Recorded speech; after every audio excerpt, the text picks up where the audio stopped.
Arrêtez tout, je crois que j'ai trouvé la meilleure recette de gaufres que vous allez pouvoir tester. Vraiment la même recette qu'on fait dans les fêtes foraines. Je suis plutôt team gaufre que team crêpe parce qu'à l'intérieur on peut mettre plein de garnitures et quand on croit que ça coule, pour ma gourmandise, c'est top. Dans cette recette de gaufre, on a toujours de la farine. Et oui, attention incroyable, du sucre. Et au lieu de mettre de la levure chimique, on va mettre de la levure de boulanger fraîche. Ça va faire toute la différence les copains. Donc là on les met à l'intérieur tout simplement. On y casse 2 œufs et j'y mets un petit peu de lait. On commence à fouetter, un peu comme une pâte à crêpes finalement. Comme une pâte à crêpes finalement.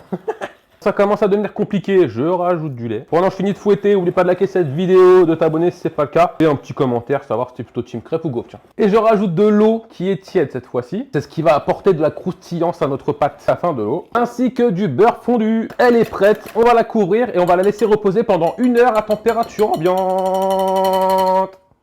Notre pâte, elle a bien travaillé, elle est magnifique, regardez, elle est superbe. J'ai ici un gaufrier, c'est un Myogo. Alors, il est top parce qu'il a des empreintes qui sont creuses. Ça va permettre de faire de belles gaufres. Le gaufrier, il est bien chaud. Je vais verser de la pâte à gaufre à l'intérieur. Je vais laisser cuire pendant 2-3 minutes, il faut que ce soit bien coloré. On obtient de magnifiques gaufres qui sont bien colorées. À la sortie du gaufrier, mettez-les sur une grille. Ça évitera qu'il y ait de l'humidité et que ça ramollisse vos gaufres. Avec cette recette, vous allez faire kiffer tous les enfants. À bientôt pour des vidéos.